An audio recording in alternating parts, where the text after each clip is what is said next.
Vasudevaya. Om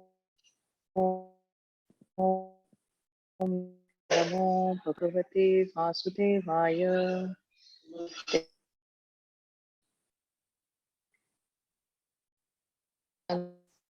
Vipranam Shanihi Prati Puja Vikrame. Ugrasrava, Sutta Goswami, the son of Ramaharshana, being fully satisfied by the perfect questions of the Brahmanas, thanked them and thus attempted to reply.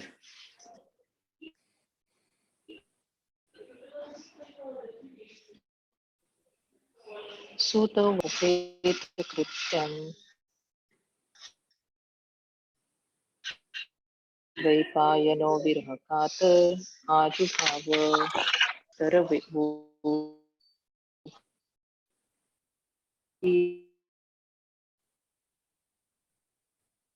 Is everybody hearing Shubhada? No, she's not coming through at all. We don't.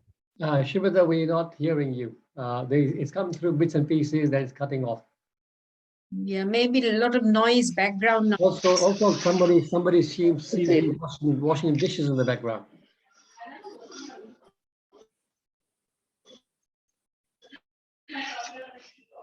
Oh, is it? I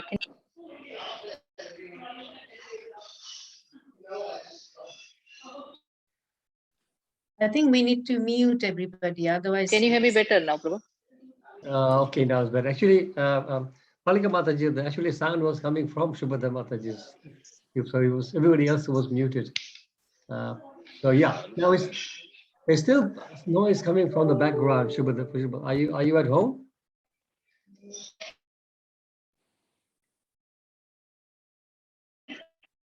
Hare Krishna, Shubhada. Because of that, I'll try and go. Yeah. Looks like some internet issues. Hare Krishna, can you hear me, Prabhu? Now, yeah, it's coming through now, but I'm not sure how long the sentence will last. Okay, just carry on speaking. Let's see if we can hear. Yeah, no, I was just saying that, I'm at Soho Temple. Sorry about that, but, I got delayed, so I thought I'll read it from here. So is it better now, Prabhu? Okay, now it seems more stable, so go ahead, yes. Okay, all right. Shall I read text 2 again? Apologies, Yes, everyone. please. Yeah.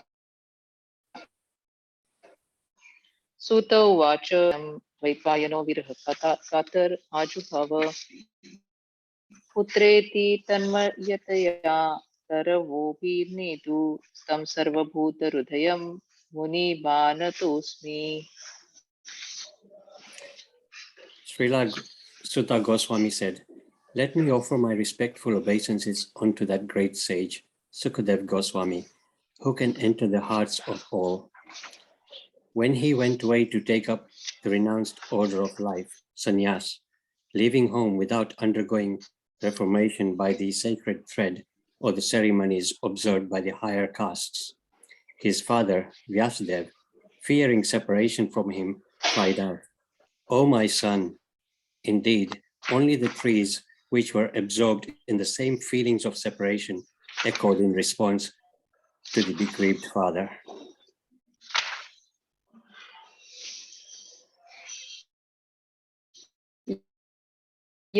Yasvanubhavam Kilam Dipamaditi Atishatam Tamondam Sansarinam Karuna Nayaha Purana Guyam Tam Vyasa Sunam Upayami Gurum Munina. Let me offer my respectful obeisances unto him, Sukha, the spiritual master of all sages, the son of Vyasadeva, who, out of his great compassion for those gross materialists who struggle to cross over the darkest regions of material existence, spoke this most confidential supplement to the cream of Vedic knowledge after having personally assimilated it by experience.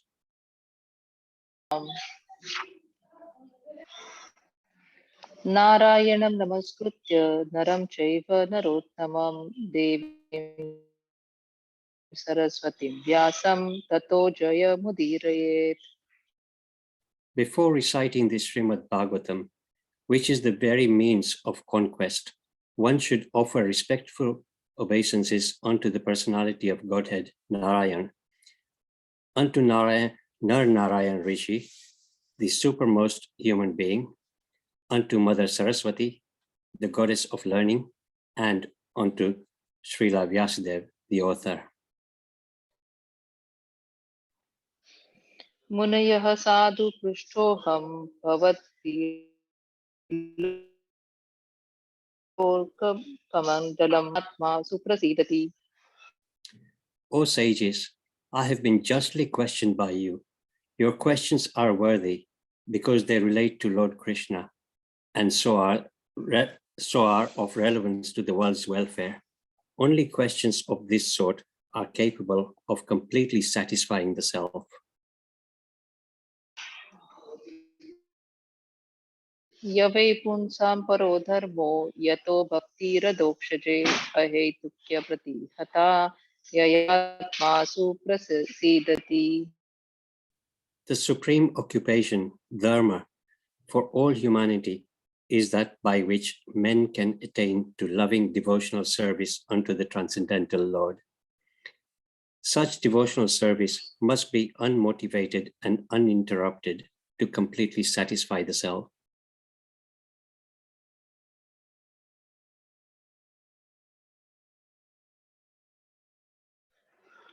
Vasudeve Bhagavati Bhakti Yoga Prayojitaha Janayatyashu Vairakyam Jnanam Cha Yaduhaitukam.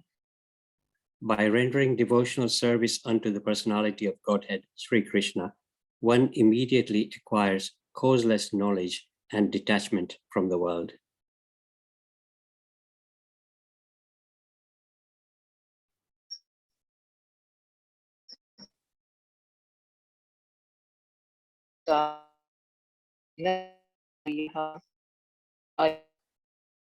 Yadi Ratim Shrama E. Mataji, we cannot hear you again.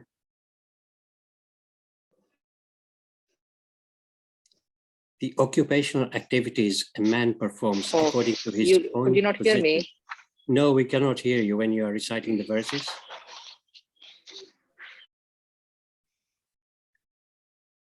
Let me start text take translation. The occupational activities a man performs according to his own position are only so much useless labor if they do not provoke attraction for the message of the personality of Godhead.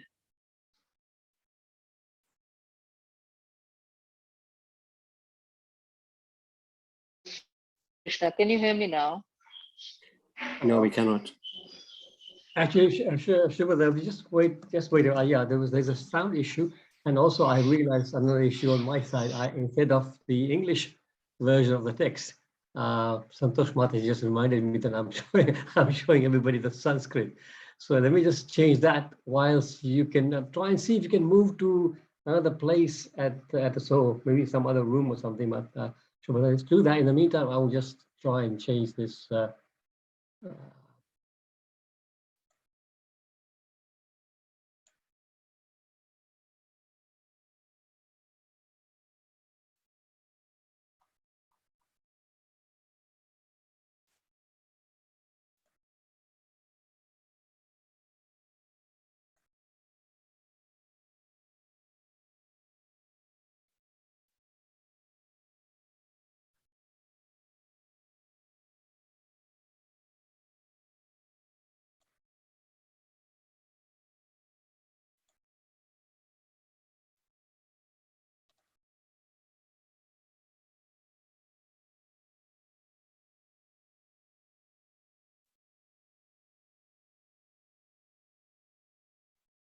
Okay, so we are back on. Got the translation correct now. Thank you, Santosh Mataji, for pointing to that.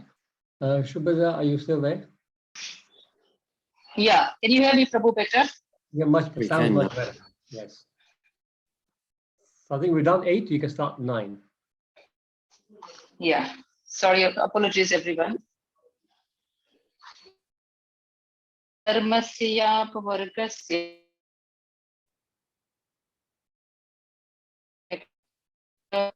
कामो लाभाय हि स्मृतः.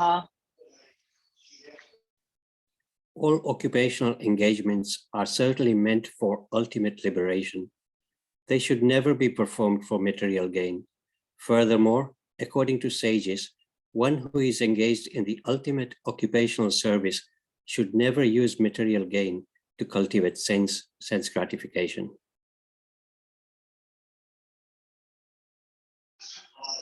कामस्थिनेन्द्रियर्प्रीतिर्लाभो जीवेत यावता जीवस्य तत्त्वजिज्ञासा नार्थो यश्चेह कर्मभिः. Life's desires should never be directed towards sense gratification. One should desire only a healthy life or self-preservation, since a human being is meant for inquiry about the absolute truth. Nothing else should be the goal of one's works. वदन्ति तत्त्वत्वदि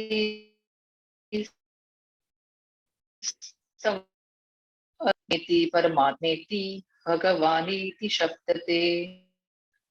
Learned transcendentalists who know the absolute truth call this non-dual substance Brahman, Paramatma, or Bhagavan.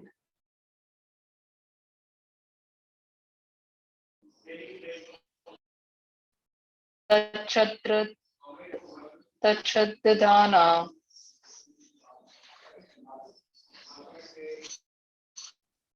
So we cannot hear you.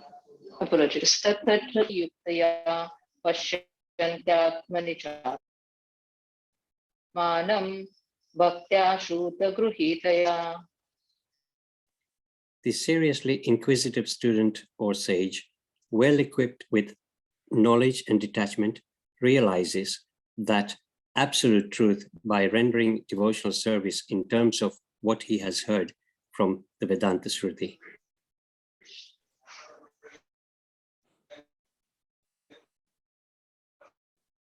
अतः पुंभिः स्वनुष्ठिस्तस्य धर्मस्य संसिद्धिर्हरितोषणम्.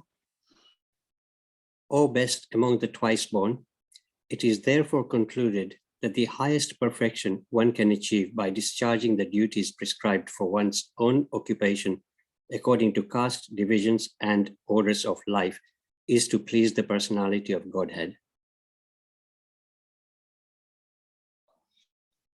तस्मात् एकेन मनसा भगवान् सात्वतां पतिः श्रोतव्यः कीर्तितव्यश्च.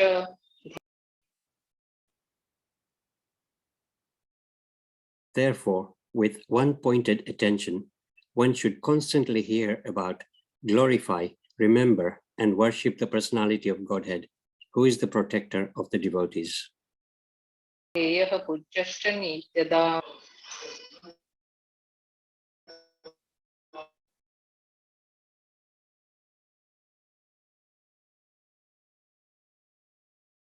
Cannot hear you, Mataji.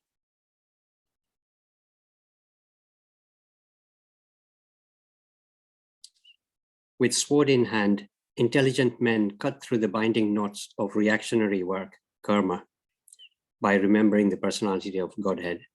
Therefore, who will not pay attention to his message?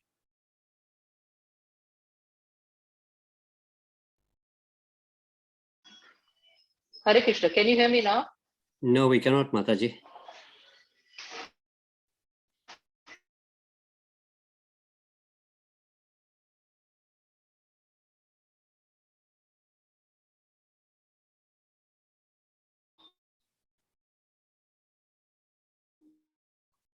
You're not coming through. Krishna, can you hear me? You can, Yeah, we we can can hear you talking, but when you recite, we cannot hear you. Try 16. 16, yes. शुश्रूषोः श्रद्धानस्य Vasudev कथारुचिः स्यान्महत्स्वेयः Vayaprirvipraha punyatirtha niveshana. O twice born sages, by serving those devotees who are completely freed from all vice, great service is done. By such service, one gains affinity for hearing the messages of Vasudeva. Shrunuvatam swakatha Krishnaha punya shravana kirtanaha rudyantastu yabhadrani vidu noti surustatam. Sri Krishna, the personality of Godhead, who is the Paramatma, super soul, in everyone's heart and the benefactor of the truthful devotee, cleanses desire for material enjoyment from the heart of the devotee who has developed the urge to hear his messages, which are in themselves virtuous when properly heard and chanted. Hare Krishna. Hare Krishna. Hare Krishna. Thank you, Shubhada. It's a pity about the sound issues, but at least you made the effort to do this, although you were in service at Soul Street. Thank you so much. And Chaturanga Prabhu, thank you so much for your patience and a nice presentation in English. I hope everybody was able to follow a little bit, at least on the screen. So let me just go and share now the PowerPoint.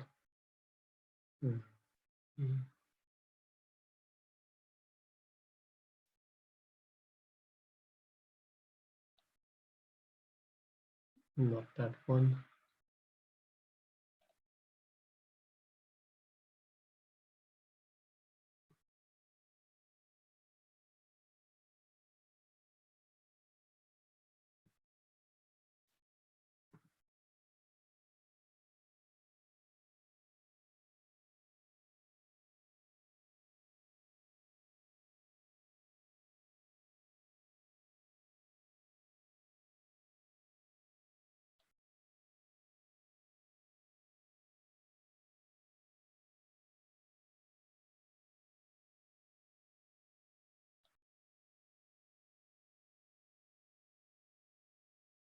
Okay, Hare Krishna devotees.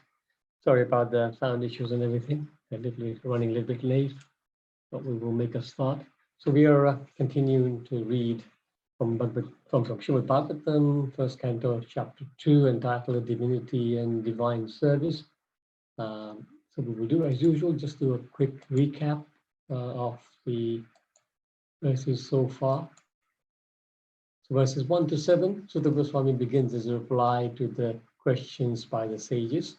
And basically, he was paying obeisances, he was paying respects to his spiritual master, and then Narayan and Narayan Rishi, Mother Saraswati, and Vyasadeva.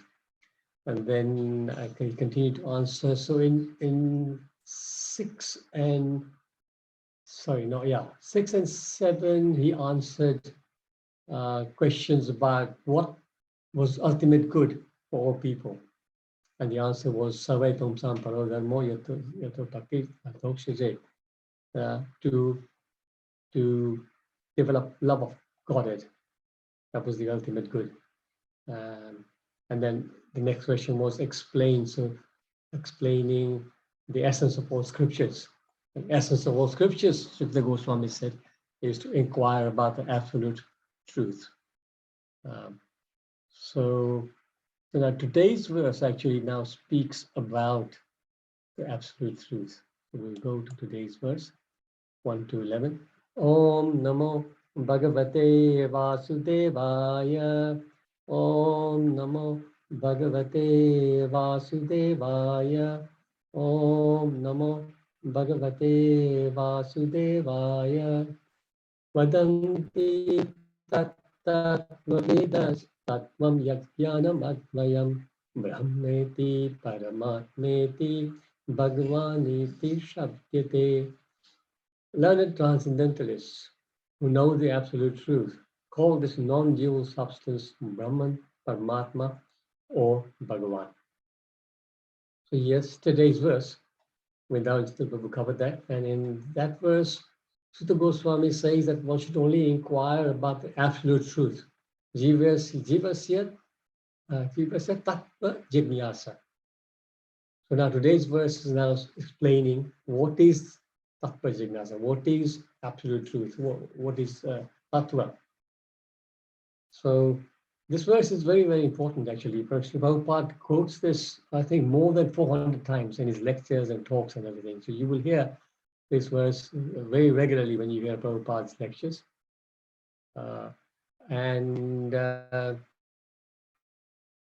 Jiva Goswami has compiled a massive literature called the Sat Sandarbhas. And amongst them, there is the Bhagavad, it's actually also called the Bhagavad Sandarbha. But there's one particular section where he talks about this verse, 1 to 11, in around 900 pages. So imagine, we're going to try and finish just talking about this verse in half an hour. But Jiva Goswami shows the importance of this verse. He actually dedicated 900 pages to this verse. So that will be some, I haven't read it, but it must be some reading. So we go to the purport. I've got 2 pages, so we'll do one page after the other. So one person do the first page, and then somebody else can do the second page. So anybody can unmute and please continue. Hare Krishna, can I? Yes, Ajay Mukunda, please. The absolute truth is both subject and object. There is no qualitative difference there. Therefore, Brahman, Paramatma, and Bhagavan are qualitatively one and the same. The same substance is realized as impersonal Brahman by the students of the Upanishads, as localized Paramatma by the Hiranyagarbhas or the yogis, as Bhagavan by the devotees. In other words, Bhagavan, or the personality of Godhead, is the last word of the absolute truth. Paramatma is the partial representation of the personality of Godhead, and the impersonal Brahman is the glowing effulgence of the personality of Godhead, as the sun rays are to the sun god. Less intelligent students of either of the above schools sometimes argue in favor of their own respective realization. But those who are perfect seers of the absolute truth know well that the above 3 features of the one absolute truth are different perspectives, views seen from the different angles of vision. Thank you, Ajay Mukunda. Next page, anybody else? Can I read it, Mukunda-Hari Prabhu? Yes, Balika Mataji, go ahead. Thank you so much. Hare Krishna. Thank As it is explained, the first sloka of the first chapter of the Bhagavatam, the supreme truth is self-sufficient, congruent and free from all the illusion of relativity. In the relative world, the knower is different from the known. But in the absolute truth, both the knower and the known are one and the same thing. In the relative world, the knower is the living spirit or superior energy, whereas the known is inert matter or inferior energy. Therefore, there is a duality of inferior and superior energy. Whereas in the absolute realm, both the knower and the known are of the same superior energy. There are 3 kinds of energies of the supreme energetic. There is no difference between the energy and energetic, but there is a difference of quality of energies. The absolute realm, the living entities are of the same superior energy, but the material world is inferior energy. The living being is in contact with the inferior energy, is illusioned, thinking he belongs to the inferior energy. Therefore, there is a sign of relativity in the material world. In the absolute, there is no such sense difference between the knower and the known, and therefore everything there is absolute. Thank you. Hare Krishna. Thank you, Hare Krishna. Om Ajnanati Mirandasya Jnananjana Shalakaya Chakshurunmilitam Yena Tasmai Shri Gurave Namaha Shri Chaitanya Manobishtam Stapitam Yena Bhutale Swayam Rupa Kadamahyam Tadati Swapadantikam Vandeham Shri Guru Shri Yutapada Kamalam Shri Gurum Vaishnavamsha Shri Rupam Sagrajatam Sahagana Raghunathan Vitam Tam Sivam Sadvaitam Savadutam Parijana Sahitam Krishna Chaitanya Devam Shri Radha Krishna Pada Sahagana Vishakha Sahagana Shri Radha Krishna Pada Sahagana. Anybody help? Sometimes it just goes like that. Lalita Shri Vishakha. Lalita Shri Sahagana Lalita Shri Vishakha. Thank you. You know, sometimes when your mind just goes away for a second, it just then gets you in trouble. Thank you, both of you, Hema Mataji and Krishna Mataji.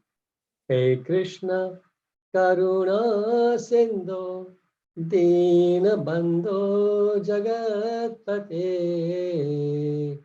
Gopesha Gopika Kanta, Radha Kanta Namostute. Tapta Kanchana Gaurangi, Radhe Vrindavaneshwari, Vrishabhanu Sute Devi, Pranamami Hari Priye, Vancha Kalpa Tarubhyascha, Kripa Sindhubhya Evacha, Patitanam Pavanebhyo, Vaishnavebhyo Namo Namaha. Shri Krishna Chaitanya Prabhu Nityananda, Shri Advaita Gadadhar Srivasadi Gaura Bhakta Vrinda. Hare Krishna, Krishna Krishna, Hare Hare, Hare Ram, Ram Ram, Hare Hare. Namo Om Vishnu Padaya Krishna Krishnaya Bhutale, Srimate Bhakti Chari Swami Niti Namine, Nikta Cheta Supraneta, Vagni Nam Charasaputam, Prabhupada Gata Prana Novi Bhakti Chari Pada. Namo Om Vishnu Padaya Krishna Krishnaya Bhutale, Srimate Bhakti Vedanta Swami Niti Namine, Namaste Saraswate Deve Gauravani Prasarine, Nirvishesha Sunivadi Prashate Deshakari Nisha Prabhupada Ki Jai. So we've got quite a lot to cover and short of time. Let's see how we go. So absolute truth, like I said, this is the first time in this Bhagavatam at the Sukadeva Goswami is making an attempt to explain the absolute truth. So what is the absolute truth? Can anybody just be unmute and say what is your thinking? What is the absolute truth?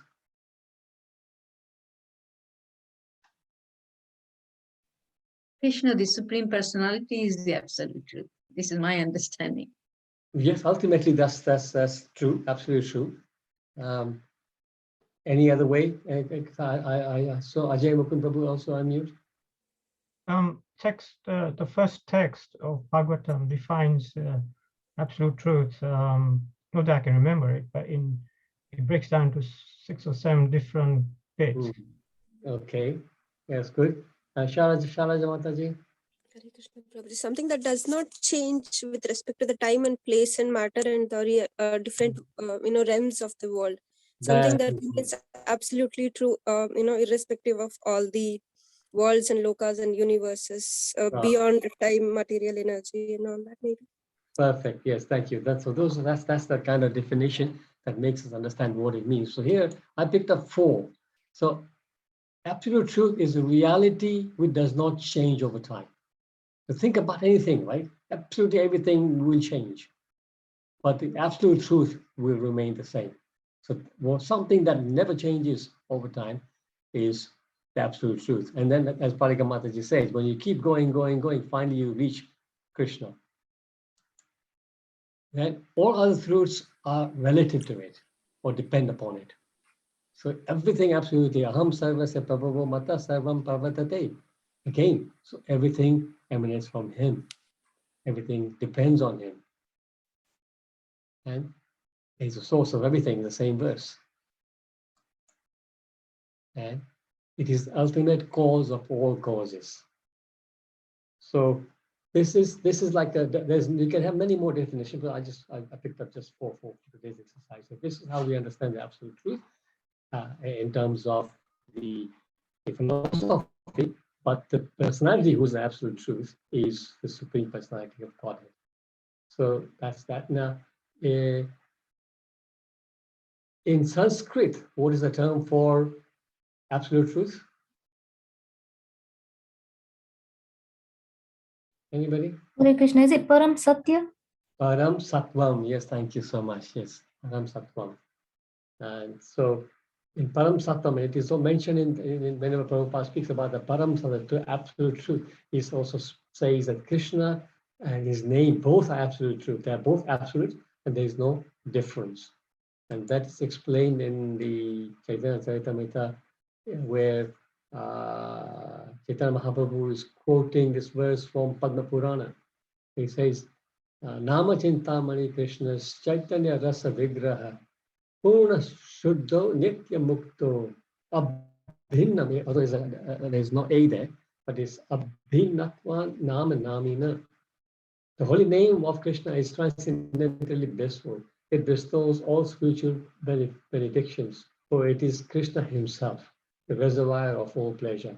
Krishna's name is complete, and it is the form of all transcendental mellows. It is not a material name under any condition, and it is no less powerful than Krishna himself. Since Krishna's name is not contaminated by the material qualities, there is no question of it being involved with Maya. Krishna's name is always liberated and spiritual. It is never conditioned by the laws of material nature. This is because the name of Krishna and Krishna himself are identical. And Prabhupada says in the purport, the same substance realized as impersonal Brahman by the students of the Upanishads, as localized Paramatma by the Hiranyagarbhas or yogis, and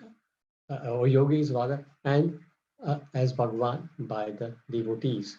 So many times the analogies are given, but the first of all, it is explained that the first realization is the Brahman realization, which is the effulgence, the energy of the Lord. Then comes the Paramatma, slightly higher realization with the Paramatma realization, which is a localized the Lord within the heart as well as all-pervading aspect of the Lord. And then the final, the complete realization is the Bhagavan realization, which is the personal aspect of the Lord. So this Brahma Jyoti, there are, of course, we know there are a lot of practitioners who believe that is the ultimate and everything emanates from there.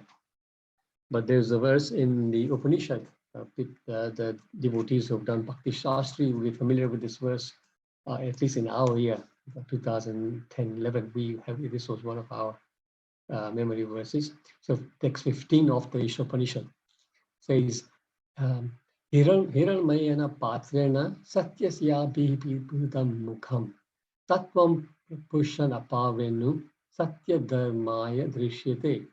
He's saying that, oh my Lord, your real face.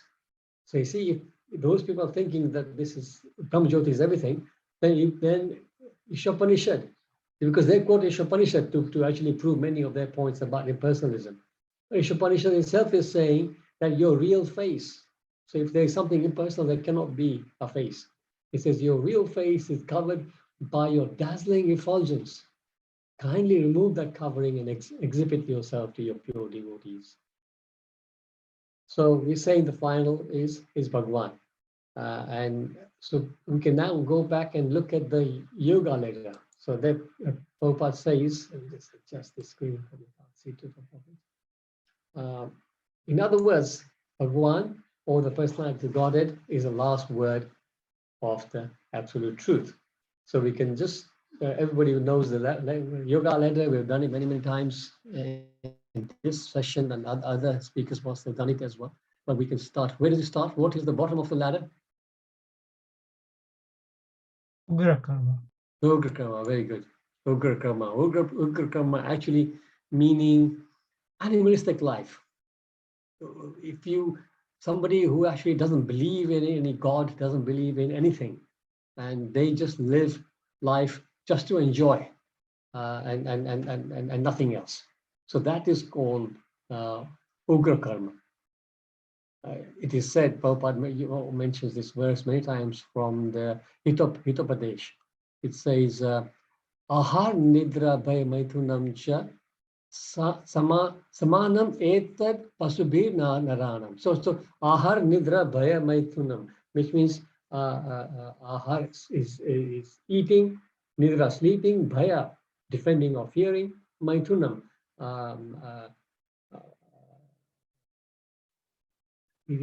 mating.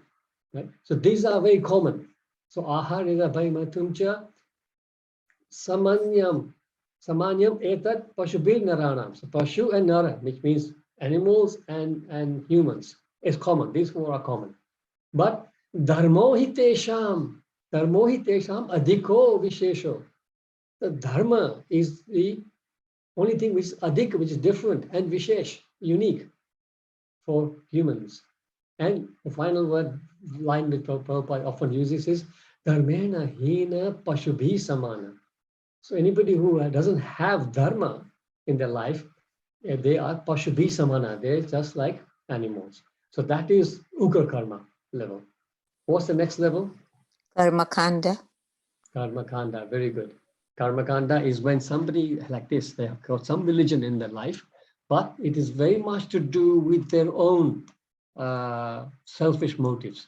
Karma kanda is they will do lots of different rituals to better their life, whether it is for this life, short term, or long term, to get promotion to heaven. But these are all karma kanda activities.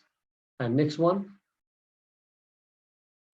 I think it's karma yoga. Karma yoga, yes, thank you. Karma yoga.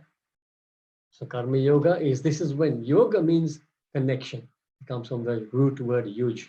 So it's connection. So this is the time when you're making connection to the Supreme. Now, in this case, it may not be the Supreme Personality of Godhead, but you, at this stage, that person has some inclination that there's a Supreme Truth, and he starts to act in that way. And then there's two levels there of karma yoga, which is Gnana yoga. no, before that, karma yoga has two levels. Oh, it's Nishkam karma yoga. nishkam, akarma, yeah. That's Yeah. Karma. Sakam and niskam. So sakam and niskam karma yoga, that is the two. So sakam means you doing that still with some motive for our own benefit. But then nishkam is when you are at a higher stage where you're doing it actually without any motive. Then jnana yoga, yes, somebody mentioned. And then jnana yoga, where would jnana yoga normally lead to? Is it in Yoga. Bhakti yoga? is faith? Yoga. I think up to faith or Impersonal realization. Yes. Good. It will lead us generally to Brahman realization. Brahman, yeah. Yeah. Okay. After Jnana Yoga comes, sorry, I'll click before anybody could answer. Dhyana Yoga. Dhyana yoga. Dhyana Yoga would lead us to where? Yes, I think to Paramatma. Paramatma. Paramatma realization. Perfect, exactly, because they're meditating on the Paramatma. Yeah. And then, of course, the final stage, either by mercy of devotees of the Lord, then one can advance to the Bhagavan realization. Bhagavan realization, right? But then this is the normal ladder, which actually is traditional, but it is very, very long. And nowadays in Kali Yuga, it's very difficult to follow all these processes. So this is why we had the benefit of the teaching of Lord Chaitanya Mahaprabhu through all the Acharyas and Srila Prabhupada, where from Ugra Karma, we go into devotee association, Sadhu Sangha. Sadhu Sangha will lead to Sadhana Bhakti, Bhajana Kriya, and that way the process, as we know, will lead us straight to Bhagavan realization. So we skip all the steps and we go to the elevator, fast way up, not the steps. Is that with Raganuga Bhakti, isn't it? Yes, so basically, yes. Bhagwan realization, yeah. Bhagwan realization would come. So Raganuga Bhakti is one of the steps, yes. So thank you. So and let's move on. Time is running out. Prabhupada then says, perfect seers of the absolute truth know well that the about three features of the one absolute truth are different perspective views of the seen from different angles of vision. So often examples are given. For example, the first example came to my mind today was a train. You see a train at night, and there's the story goes that the villagers had never seen a train, and then they go to some nearby place where they have a train station, and they go and find out. So the three people went to see. The first one saw just this picture. It's not the picture, but this scene where the train is about to arrive. And he ran back and he told all the other villagers that a train is a series of 2-3 lights. So his perception was that this is the train, the lights. The next person waited a bit longer, and he saw the train and some carriages behind. So he ran and says, no, it's lights, and also there's an engine and there's carriages. And the third person who had the patience, he waited till the train got to the platform. Then you could see, of course, that there's a driver, there's carriages, there's passengers inside, and all that. So that is a complete realization of what a train is. But in one way, all three are true. So that's the point here, right? That all three are true. It's not, none of them is wrong. And then the other example often given in Shastra is about the elephant. Blind people taken to an elephant, never seen an elephant. Can you describe an elephant? And you can see how, depending on what part of the elephant people are touching, they are thinking elephant is a fan, elephant is a spear, elephant is a snake, is a tree, is a wall, is a rope. So this is, again, the elephant is the elephant. All of them are true as is part of the elephant, but overall knowledge is not there. Prabhupada then says, as it is explained in the first sloka of the first chapter of Bhagavatam, the supreme truth is self-sufficient, cognizant, and free from the illusion of relativity. So Ajay Mukunda Prabhu mentioned the first sloka, and time is running out, and we've recited this verse many times. We also know this verse quite well. So perhaps I will skip it today, but you can just have a look at them. A very beautiful verse, and you can look at the translation also. Explains more about the absolute truth. Then Prabhupada says there are three kinds of energies of the supreme energetic, of course, Krishna. There is no difference between the energy and energetic, but there is a difference of quality of energies. And again, a famous verse Prabhupada often quotes is Parasha Sakti Vividhaiva Shuryate Swabhaviki Jnana Bala Kriyascha. So this one is from the Shvetasvatara Upanishad 6.8. The Supreme Lord has multi-potencies which act so perfectly that all consciousness, strength, and activity are being directed solely by his will. So everything is Krishna's energy.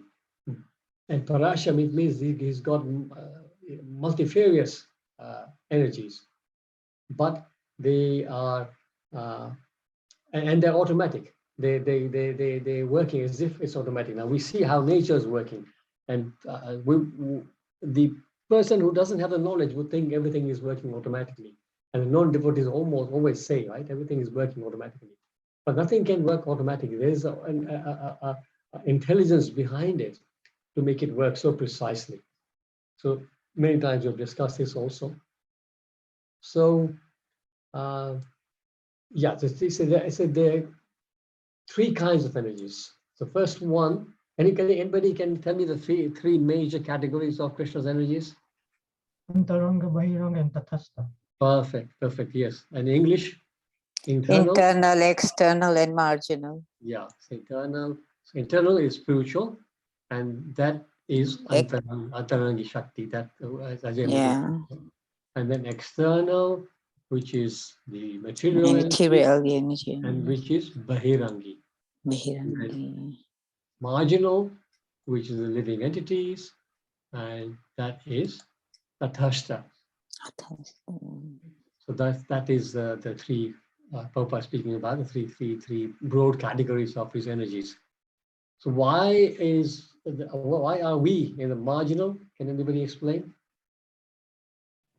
Because we have the intelligence, so we can go either to spiritual energy or come to the material energy. So because we have a choice, we got consciousness.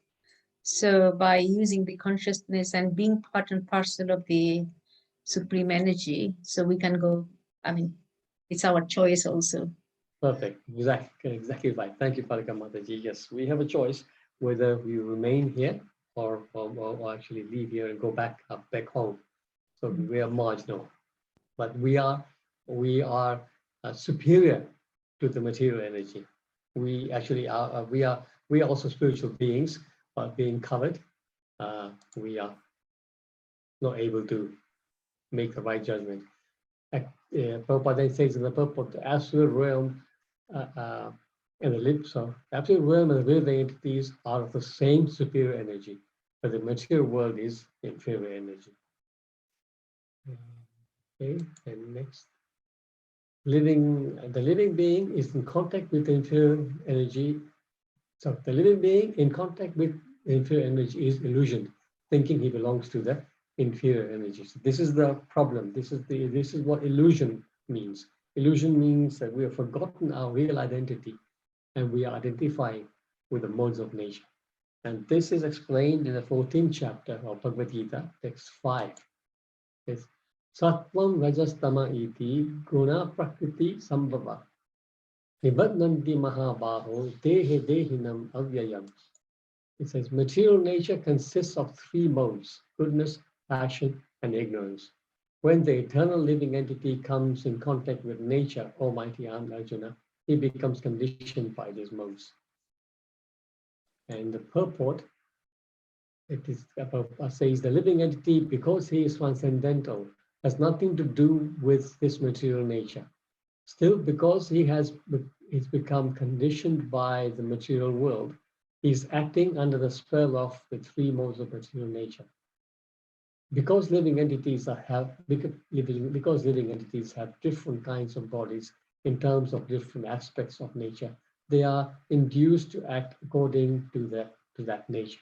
This is the cause of the varieties of happiness and distress.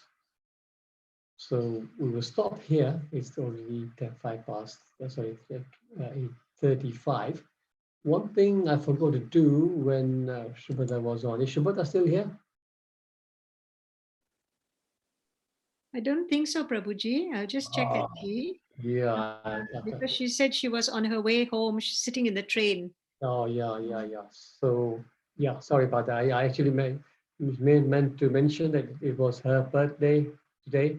We should have been singing to her, but because of the confusion with the sound and everything, it was a bit late as well. So That's sorry okay, about that. Prabhuji. That's okay. She appreciates all the good wishes she mentioned. Thank you. Thank you.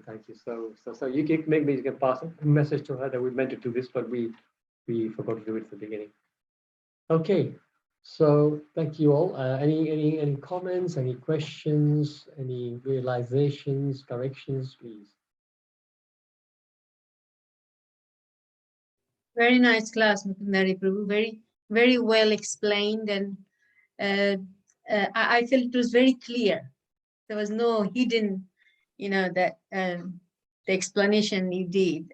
Actually, it was very, very clear, like the way Srila Prabhupada does always. Thank you. Thank you. Thank you so much. Thank you for your appreciation. Thank you for your encouragement, Palika. Thank you.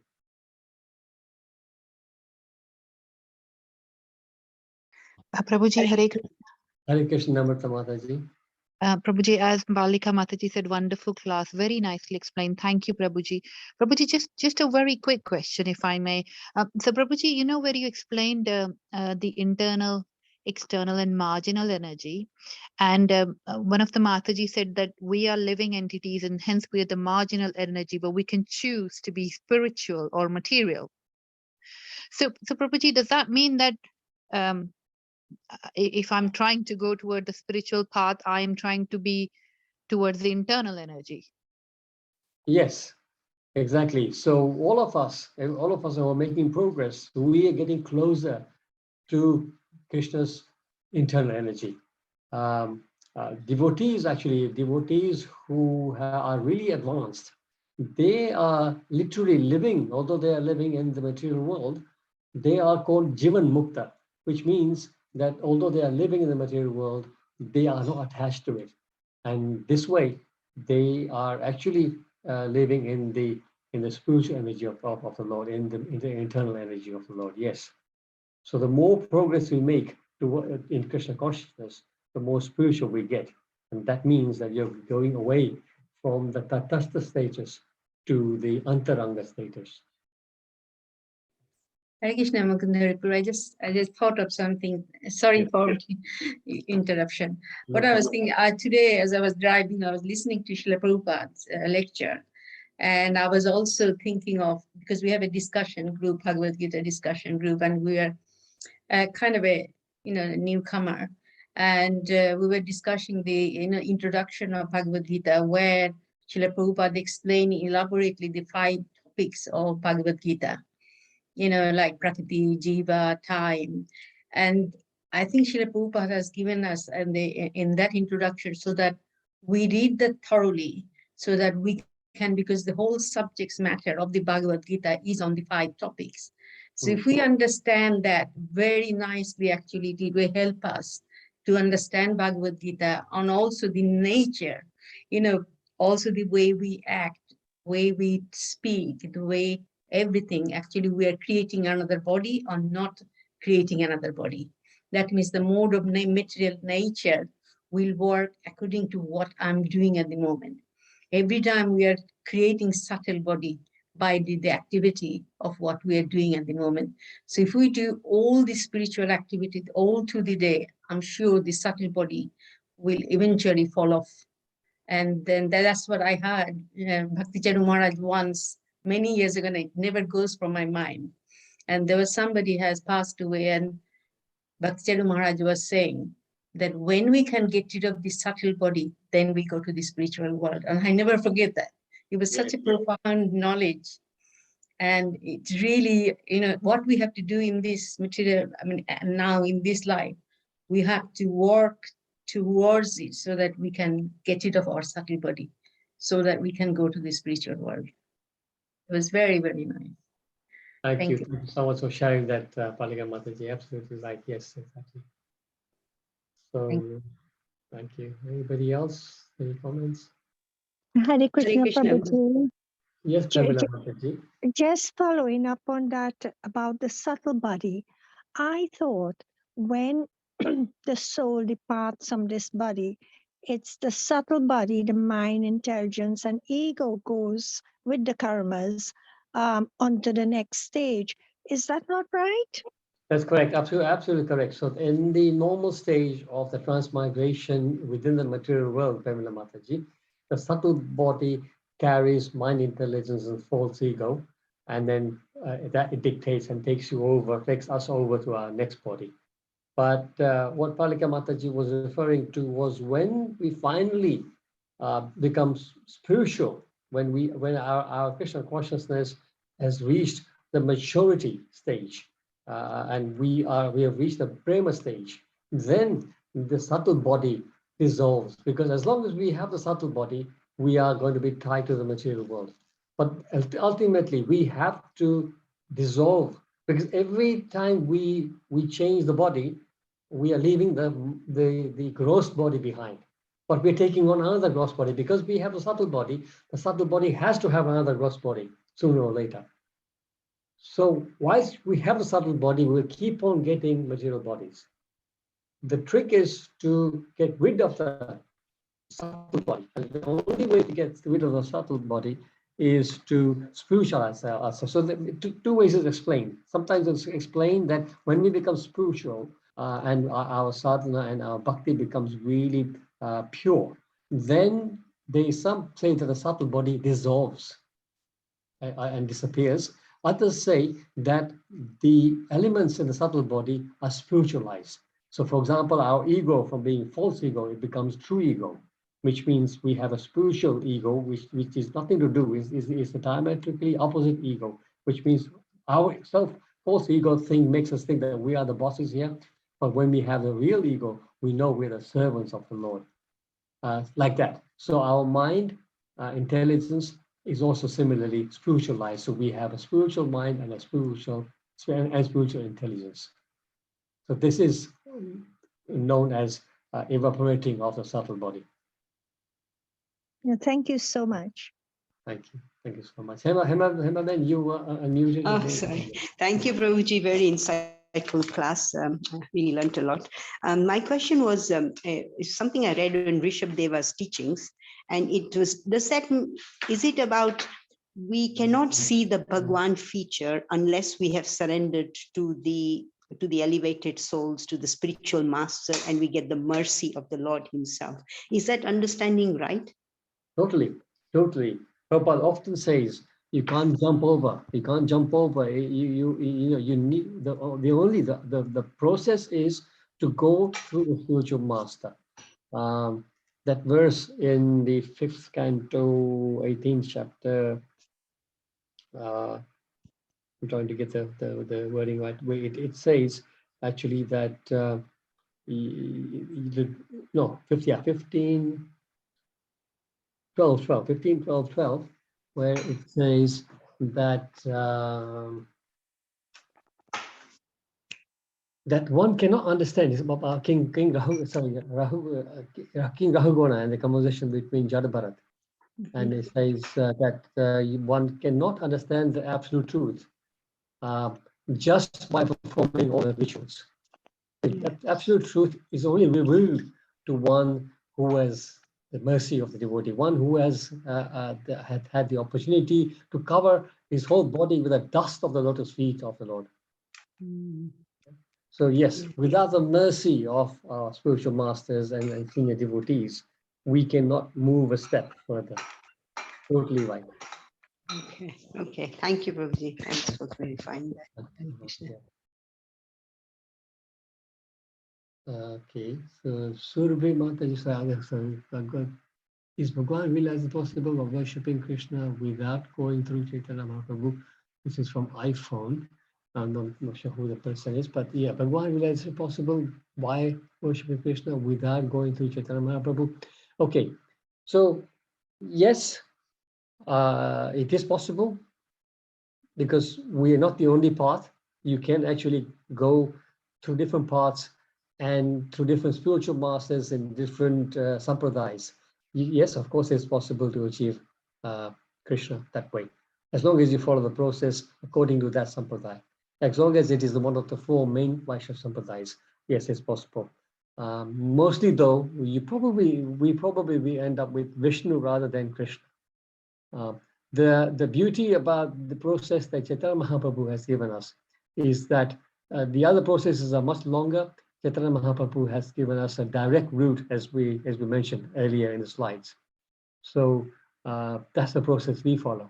So yes, whilst the answer to your question is yes, but why take a difficult route when you can? Why go to Leicester through A1 and all the A roads when you can take the motorway? So I hope that makes sense. There is a question from Surabhi Mataji. Any live discussion, Gita Zoom group? I never got to listen chapter. Okay. Yes, because Surabhi Mataji, we started from chapter 7, so that's why we stopped. So you joined in late. But there is a Gita session going on with Santosh Mataji, right? Santosh Mataji, you're there, right? On weekends. Yes, Prabhuji, on Sundays at 1:30 p.m. And what verse, what chapter are you on? We are on chapter 6 at the moment. Okay, okay. So, yeah. Subhi Mataji, you can connect with Santosh Mataji and make that connection probably to continue that. That would be nice, Prabhuji. Thank you so much. I hope many devotees will join. Yeah, please do. Yeah, it's always nice to keep listening to Bhagavad Gita. Then I've got Hitesh Prabhu who's saying Bhagavad Gita chapter 2. Arjun asked a wonderful question. Arjun said, what are the symptoms of whose consciousness is thus merged? Oh yes, this is the Sthita Prajna question. Yeah, how does the work, speak, talk? Yeah, exactly. This is what is explained. Who is a perfect devotee? And those verses in chapter 2, 55 to almost towards the end, that explain the perfection of devotional service. Surabhi Mataji is saying, is it okay to stay in the state of believing in just the divine light, part of the divine, without forming an image? So if that is exactly what the impersonalists do, Surabhi Mataji. So they believe in the divine light. So their destination is the Brahma Jyoti. But Prabhupada often explains that because there is no interaction, the bhakti means what? We all want, actually, first of all, the living entity, the soul is after bliss, after enjoyment. So enjoyment cannot come on our own.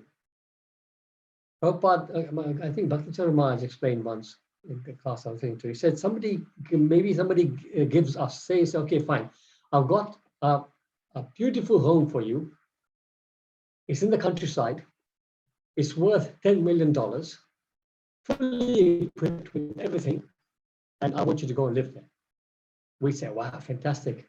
But the condition is that there'll be nobody else there, and there is nobody else for miles around that place. And you don't have any communication. You don't have any way to communicate with anybody. You're just staying in that house. Enjoy the facilities. That's it. You can't speak to anybody. You can't do anything. You can't. So how long can we stay like that? So that's the situation. If you merge, one does that, it eventually, Prabhupada says that they actually fall back. They don't quite make it, but they think they made it, and then they fall back. So yes, it is. Some people, there's a lot of people who follow that path, but this is not our path. Our path is very personal, and bhakti means two things. Bhakti means what? Devotional service. Devotional service means there's got to be a servitor and a master. That's the process. We cannot just have just one personality, in which case it's doomed to failure. Thank you. Okay. So Satish Prabhu quoted another verse 52. Yes, when your intelligence passed out of the dense forest of delusion, you shall become indifferent to all that has been heard and all that has to be heard. Yes, so this is actually moving away from the material world and moving toward the internal energy. 53. When your mind is no longer disturbed by the flowery language of the Vedas, and when it remains fixed in the trance of self-realization, then you have attained the divine consciousness. Thanks for sharing those wonderful verses. Thank you so much. Santosh Kumar says he has put the number on chat box. Anybody who's interested in the Gita classes there. So, Subhima says thank you. Okay, you think you're an impersonalist, believing in a divine power over me, but cannot give it an image. Yes. So, Subhi Mataji, it's like this. You know, by studying the scripture, in Bhagavad Gita, Krishna many times says, I am this, I am that. So it's a person, because if there's a light cannot be I. It cannot be anything. So yes, certainly the ISKCON movement is based on Vaishnavism, and Vaishnavas believe in the personal form of the Lord. And hopefully, if you stick with the devotees long enough, you will be able to come to that point. We have many examples of people who come from the impersonal understanding and come and really come to relish the personal devotion. So we pray that everything works out for you. Shubhi Mataji. Jay Babu is asking, if somebody goes to the Brahmajyoti, is it just temporary, and does the individual soul merge with the super soul? So this is a deep question, and there are places where you will hear Prabhupada say that they will come back. A long time ago, last year or 2 months ago, we had Chaturanga Prabhu come to our session, our Maitri Sangha, explain this. And it is said that actually, yes, Sayuja Mukti is one of the kinds of muktis where the soul merges into the Brahmajyoti. So two things to explain there. First of all, it doesn't merge and loses identity. Most people think that you will just merge and that's it, but the identity remains. It is explained just like a ray of sunshine. It looks homogeneous. It just looks like one ray, but actually it's made up of millions and trillions of photons. So these photons make up the ray of sunshine. Similarly, the Brahmajyoti, although it looks all homogeneous, is actually made up of all these tiny sparks of souls. So they're all there, but they're not able to do anything else. They've got no interaction at all. So yes, it is a kind of mukti. But the people who do come back, my belief after understanding Karthika Prabhu's class is that people who actually go to Brahmaloka, to the edge of Brahmajyoti, they think they made it, but because their minds are not clear yet, they fall down. Aruya Krishna Param Padam Tata Patantado Naditha Yushmat Angra. Because they have not surrendered unto the Lord's feet of the Lord, their intelligence remains impure, consciousness remains impure, and that's why they fall back. So, Bhagavad Mataji, thank you for your encouragement. That's it. Yeah. So, I think all the questions are done. We're almost 9 o'clock, so we should stop now. Thank you so much, devotees. Vancha kalpatarubhyasya kripa sindhu. Kripa Sindhu Evacha Patitana Pavanebhyo Vaishnavebhyo Namo Namah. Nath Ki Jai, Vaishnavrinda Ki Jai. Thank you, Prabhuji. It was amazing. Very nice. Thank you. Hare Krishna. Thank you. Hare Krishna, Mukesh Bhai. Hare Krishna, Umirben. Hare Krishna. Salimor. Yeah. Hare Krishna, Prabhuji. Hare Krishna. Hare Krishna, Hare thank Krishna, you. Prabhu. Thank Hare you. Krishna. Thank you. Hare Krishna, Hare Krishna, Govinda Govinda Mataji. I have spoken to Sankirtan Priya Prabhu, and he's going to get in touch with you. Yeah, there's one thing that Shudasan Prabhu and his wife, they are the leader of Mother Mohan, Okay. and they are leading Milton Keynes and London as well. I don't know which part of London. He Okay. called me that you have spoken to him. He said he called you, he has spoken to him. Yeah. And Sankirtan Prabhu has also spoken to him that he can take care of these 5 devotees, and he's going to help them with all the paperwork and all the temple, Warford Temple. It's like a mentor for them, and So- also for India. He's going to do Yeah, all yeah. that because Yeah. you all give him approval. Did he call No. you, Prabhu? I was involved because they wanted to know the steps. I have no connection with Bhakti Diksha organization No, it's not about Bhakti, it's about in initiation. terms of who's there. So And that's why I'm this saying Prabhu- some people. This Prabhu is actually Mother Mohan leaders in Milton Keynes. Yeah. So, but speak to Sankirtan Priya Prabhu. Thank Yeah. you, Prabhu. Thank you so much. Thank you, Hare Hare Krishna Mataji. Hare Krishna. Thank you. Very good class. Thank you. Thank you, Mataji. Hare Krishna. Hare Krishna. Sorry. No problem. Hare Krishna. Thank you. Hare Krishna. Hare Krishna. Hare Krishna. Everybody, please, thank you so much. Pranam Jagat Prabhu. Thank I didn't want to say anything in the class, Prabhuji, just waiting for everyone to sign off, just to say that Brahma Jyoti is actually beyond Brahmalok. Of course. I think you were so enthusiastically explaining. I think you said it's goes up to Brahmalok, but I think obviously Brahma Jyoti is just after Vaikuntha, is part of the spiritual world, not part of the material world. No, what I meant, of course, it is there. But what I meant, Shailesh Prabhu, was that people who reach all the way up to Brahmaloka, because Brahmaloka is right next, right after Brahmaloka is Brahmajyoti. So what Prabhupada explains, and that's what I was trying to explain, I didn't explain properly, is that people who have reached Brahmaloka to the edge of Brahmajyoti, they think that verse that Prabhupada quotes, Aruha Krishna Param Padam Tata, which means they are there almost, but they have not quite made it because of their impure consciousness. But so that's what I meant. Yes, Brahmajyoti, of course, is beyond Brahmaloka. Brahmaloka is within the material world. Brahmajyoti is... People are still prone to fall. I think I heard in a lecture from Prabhupada, people do fall much more easily from the Brahma Jyoti, where you merge into the impersonal Brahman. There is a greater tendency to fall from there than there is. Of course, once you go to the Vaikuntha or the spiritual world. I mean, it's said it's a one-way ticket. You're not supposed to fall. Of course, there's the age-old question as to when do we fall then? How do we it's always it's a forever question where you're on the GBC. But anyway. Yeah, certainly. Thank you for a wonderful class. It's quite a difficult subject matter. I know it's very difficult to cover it in half an hour. So of course, yes, exactly. So thank you, Shailesh Prabhu. Thank you for also pointing out maybe I miscommunicated that last point. But thank you for bringing it up. Yeah. Hare Krishna. Hare Krishna. Hare Krishna. Okay, thank you.